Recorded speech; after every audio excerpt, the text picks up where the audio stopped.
Hey guys, I hope you're all having a good day today. So, you all remember the fateful fight between Darth Vader and Obi-Wan on the first Death Star. It was the first time on screen back in 1977 that an audience got to witness a lightsaber duel. Because of budgetary restrictions and where the technology was back then, the battle wasn't all that flashy. But what gives it weight is the emotional dynamic between former master and apprentice and how the outcome affected Luke. Now, George Lucas wanted much more to happen in that battle, but had to wait for Episode 5 to be in a financial position to do that. However, when he sat down with his writer on his early treatment of the sequel to Star Wars, he did try to come up with an in-universe reason why the battle wasn't so spectacular looking. He decided that most of the battle was taking place within the Force. At this point, George is looking at the Force as a different dimension. Now, I did a video covering that. A dimension to the netherworld that charges a Jedi or Sith's power. The transcript I'm going to read from is George and his writer discussing what the duel between Vader and Luke will be like in Episode 5.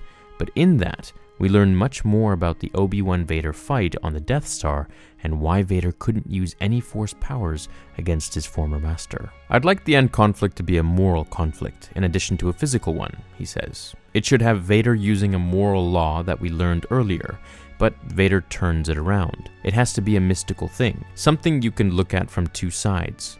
In the end, Vader is trying to undo everything Luke just learned. The real drama is whether Luke will become Darth Vader or not. We have tested him and we know he is weak. He really had to struggle to stay good. He has the same potentiality that Darth Vader had. Earlier, Luke tells Ben when he brings him up as a ghost, we portend what is going to happen. Ben says Vader has more power than you can imagine. When he and I met, we fought on such a level that there didn't appear to be much of a battle.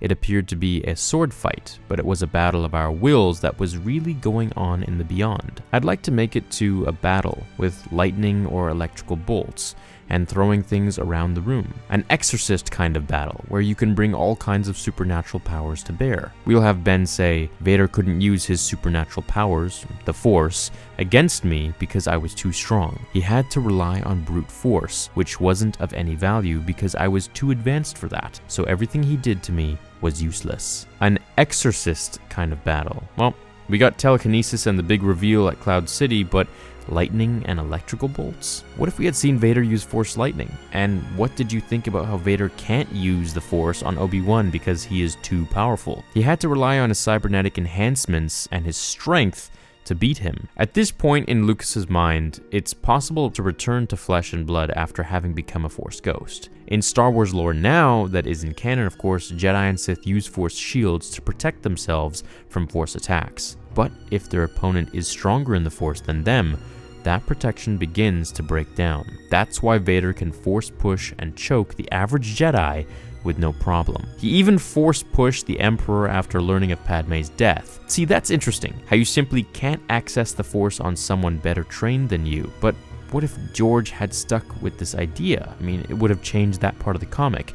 Now, I know that comic came out after George sold it to Disney, so things obviously were changed or not taken into consideration there. But I also believe that Vader, in his, little slivers of pure anger, is unbelievably more powerful than maybe even the Emperor himself, at least if the Emperor is caught off guard, which in that case he was. So how would that have affected all the Jedi and Sith battles that we have seen in the films if George had stuck with this idea? Would Yoda be the only one capable of fighting Sidious? Could Obi-Wan and Anakin have had any change against Dooku on Geonosis? Could Darth Maul have used the Force on Qui-Gon? So I'm gonna end the video here. Let me know what other parts you'd like for me to cover from the making of Episode 5 book, and I'd gladly do them. Leave a like on this video if you enjoyed the info, and I'll see you in the next one. Until then, remember, the Force will be with you, always.